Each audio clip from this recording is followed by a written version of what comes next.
I'd like to talk to some of the newcomers to the Star Wars universe, and that includes you, Ryan. You're the boss, but you're also the new kid in a way. Yeah, I'm like the new boyfriend at Thanksgiving dinner.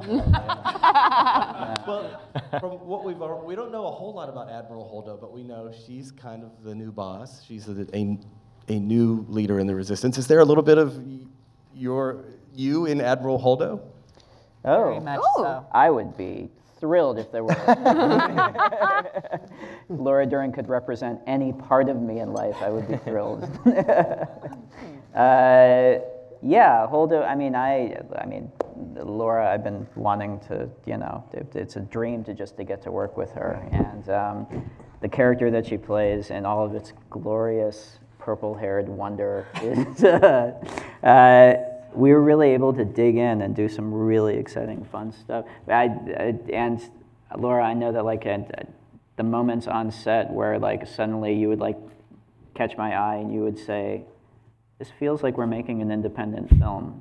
Those were the moments that I was like, yeah, it kind of does, and I think that feels really good, and that kind of intimacy of the process, I think. I don't know, if Laura Dern's telling you that, then you may be on the right track, I guess. But yeah, I hear you. So. Kelly and Laura, I know you're there to do a job and be professional, but is there any part of you that geeks out a little bit when you start working on a Star Wars film? Every part. Every part. I'm trying not to cry right now because this is so weird and different.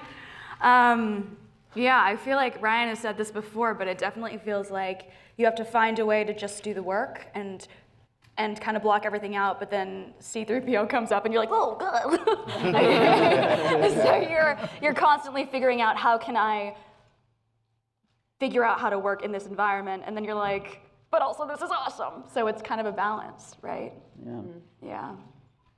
And just to add to that, what Ryan spoke to, that he does so beautifully, as well as Andy was describing, the intimacy of discovering each character's conflict, which is just extraordinary given the enormity of the cast, that he gave us that in the experience of the workplace. And it was shocking. And Oscar and I always talked about just how stunned we were that we were in such a massive environment and did feel like we were, making a indie movie, and you were always encouraging us to try things and explore character and explore this duality of the light and the dark within characters. The movie speaks to so beautifully, not just that there are alternative universes, but that lies within, which seems to be the place that George Lucas first started, the mythology of that, and it's just so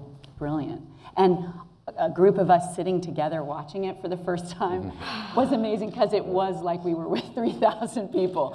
We were screaming, standing up, crying. Donald, you hear that? Donald, you missed something.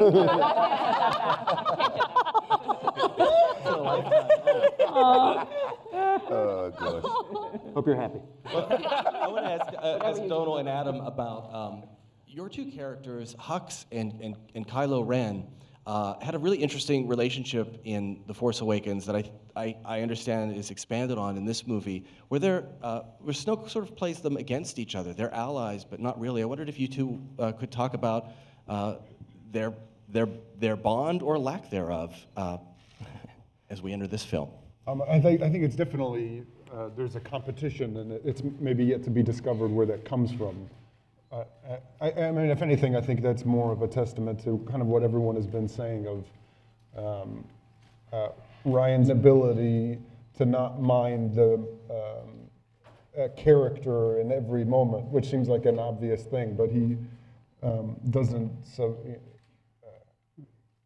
he knows that spectacle, it won't mean anything if you don't care about anything that's going on, which again seems very obvious, but I think it's a really hard thing to balance with this many moving parts in the scale of something like this. It's so I love playing those scenes, especially with Donald, because he's a great actor, and there's nothing is kind of taken for granted where this happens and it moves on. If anything, Ryan slows the pace, and when there's not a moment that's taken for granted. It's always broken up into little pieces, and the story in our mind comes first before an explosion. Is there like a corollary in our world to the relationship that they have? That's dangerous water. I don't want to. Plunging. No, I think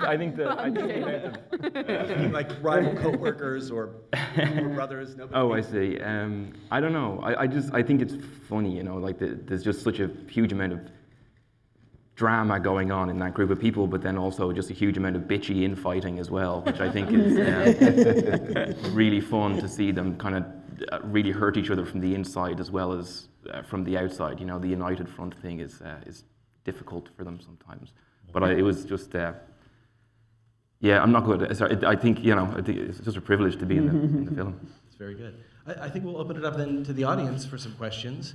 And just raise your hand. We have some microphones that are going around. And I'll try to call on as many of you as we can get. Well, that's a microphone. There are lots of folks out there. Let's ask this gentleman right here with the goatee. Yeah. My question's for Mark Hamill. With Luke training Rey in this movie, it seems like he's in the position Yoda was with Luke in The Empire Strikes Back. Is it sort of like when your parents say you'll understand when you're older? Does he finally learn some of Yoda's lessons now that he's the teacher? Well, you're assuming that I train Rey. Exactly. Sneaky. Do I? Sneaky. I know I have to be really careful. People say, was it difficult to pick up and wield a lightsaber again? And I go, do I pick up? Is it difficult acting in this movie? Am Well- I in this movie? I can promise you my part is twice as big as it was in Force Awakens. What's 2 times 0? Question there in the back.